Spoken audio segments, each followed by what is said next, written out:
Bonjour, je suis Sylvia Schmidt, professeure de yoga et formatrice. Ce que je vais vous proposer aujourd'hui, c'est le souffle du Bhastrika. La traduction serait le soufflet de la forge. Voilà, un soufflet. On l'utilise pour les cheminées. Soufflet de la forge, évidemment, c'est beaucoup plus grand, c'est beaucoup plus puissant. C'est un souffle donc, qui est très puissant. Et je vous demande de faire attention à la cadence de ce souffle. Écoutez. Vous voyez, ce n'est pas un souffle doux, c'est un souffle qui fait tac, tac, tac, tac. Au fait, c'est comme un piston qui monte. Et le soufflet de la forge, c'est un soufflet qui attise de feu, comme le soufflet de la forge. Maintenant, où y a-t-il du feu dans l'être humain? Le feu, c'est le feu de la Kundalini.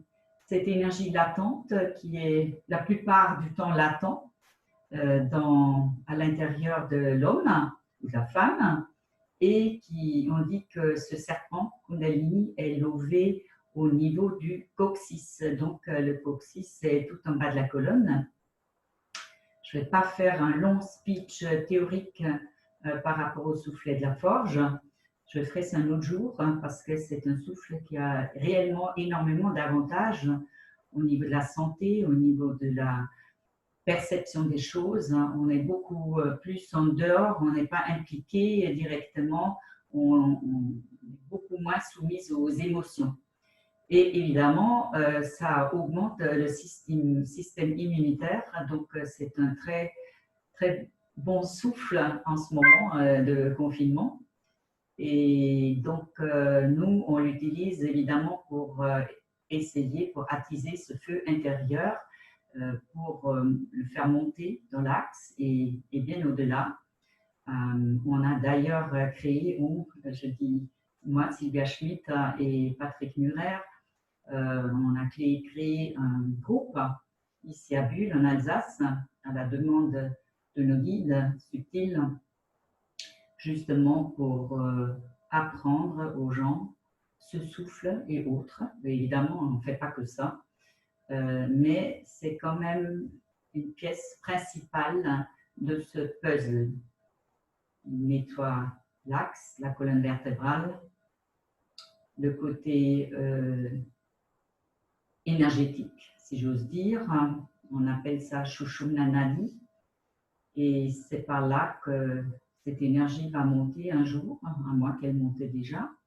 C'est de plus en plus fréquent, maintenant avec les fréquences de la Terre qui montent. Voilà pour les avantages. Il y en a bien d'autres.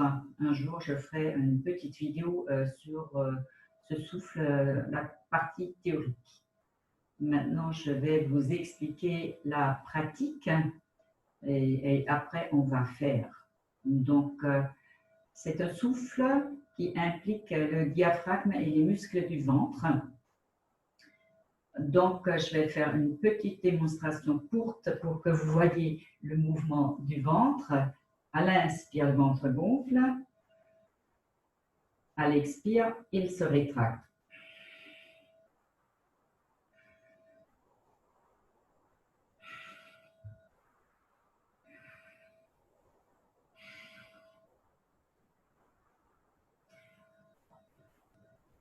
Voilà pour le mouvement du ventre. Évidemment, la cadence, elle va être plus rapide.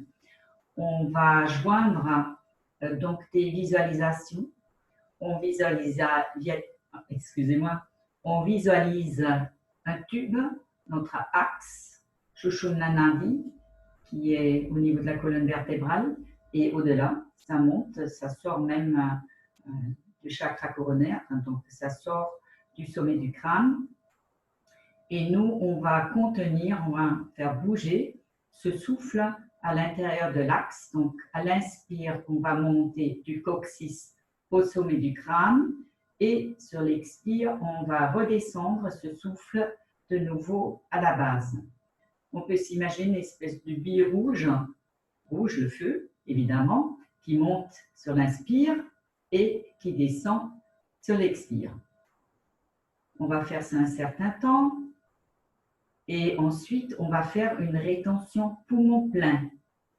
Donc on va donc inspirer et tenir le souffle le plus longtemps possible. Et c'est un moment qui est très très intéressant pour le nettoyage intérieur. Qui dit feu dit combustible, parce que sans combustible, il n'y a pas de feu. Et qu'est-ce qui pourrait être ce combustible pour le feu de la Kundalini? Et fait, ce combustible, ce qui est brûlé sont nos nœuds et nos blocages, tout ce qui empêche au fait qu'on monte en vibration. Et monter en vibration veut aussi dire faire une évolution spirituelle, peu importe comment on l'aborde, que ce soit par le yoga, par les souffles, par la méditation, en faisant du zen, du tai chi, il y a beaucoup de manières de faire, ou tout simplement peut-être on est né déjà avec une vibration très haute, un peu genre sain, évidemment, là on n'aura pas forcément besoin de ces préparations.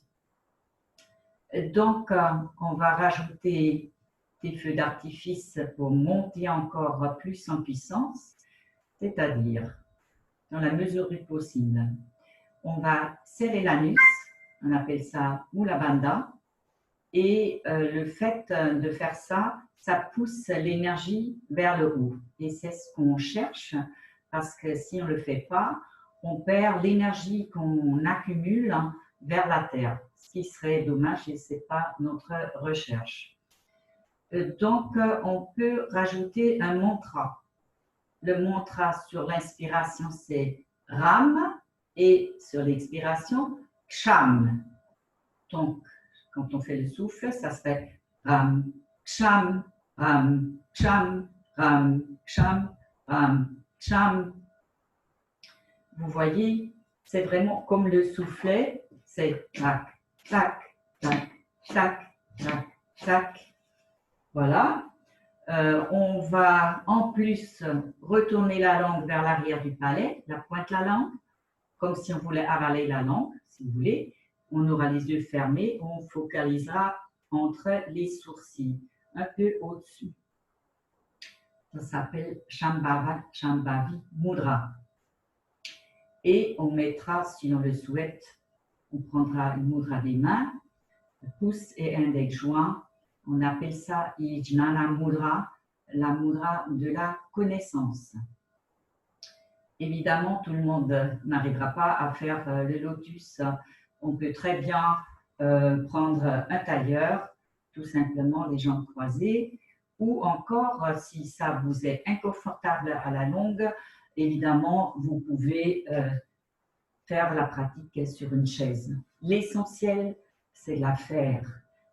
L'essentiel, c'est le souffle et il faut quand même être stable et confortable. C'est la première exigence dans le yoga, que la posture soit stable et confortable. Voilà, je vais vous faire la démonstration. On va expirer à fond.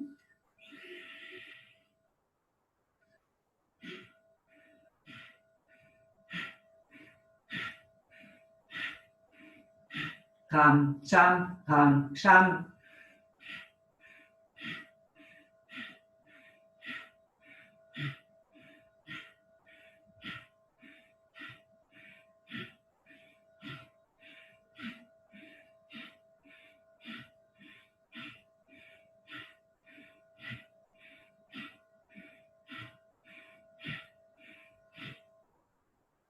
Au bout d'un certain temps, on va faire une longue inspiration.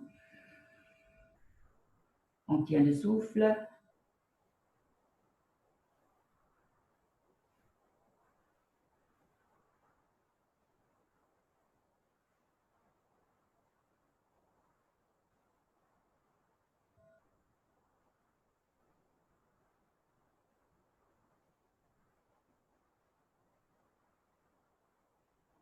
On tient le souffle le plus longtemps possible.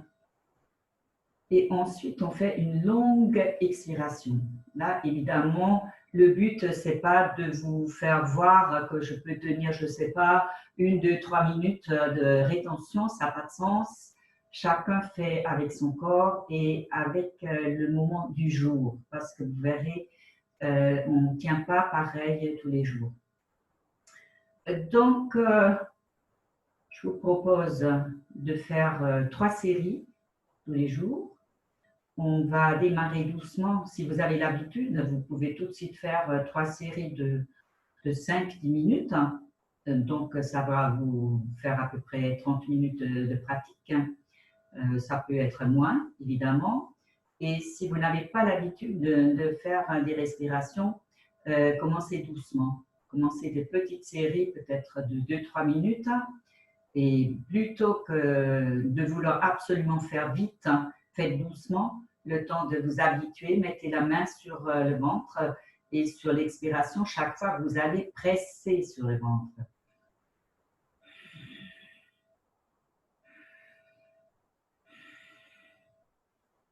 Parce que je vous mets en garde, il faut vraiment à l'inspire que le ventre gonfle et sur l'expire qu'il se rétracte parce que si vous êtes à l'envers, vous allez perdre en énergie plutôt que d'en accumuler.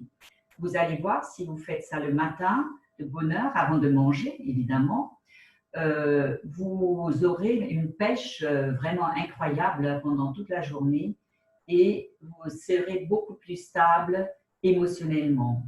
Sans compter qu'au niveau immunitaire, je veux dire, surtout par les temps qui courent, c'est très important d'avoir une bonne défense immunitaire.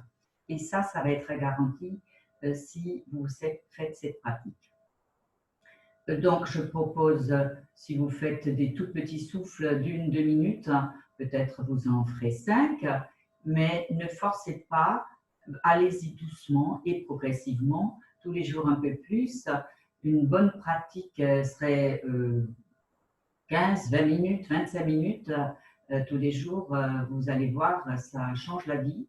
On peut évidemment faire aussi avant de se coucher et vous verrez, testez. C'est tout ce que je peux vous dire. Je vous souhaite une très belle pratique et beaucoup de succès avec cette pratique. J'ai un site qui s'appelle www.reconnexionalassource.fr, donc reconnexion-à-la-source. Et là, vous pourrez trouver encore d'autres choses sur Kundalini, si ça vous intéresse. On a créé un groupe ici en Alsace. Je mettrai les dates. Je pense que ça sera pour février-mars. Actuellement, on ne peut pas faire grand-chose. Et on a eu la chance de faire encore quelque chose au mois d'octobre. Voilà, voilà. J'espère que pour vous, c'est OK, que j'étais claire. Je vous souhaite donc une très, très bonne pratique. Namaste.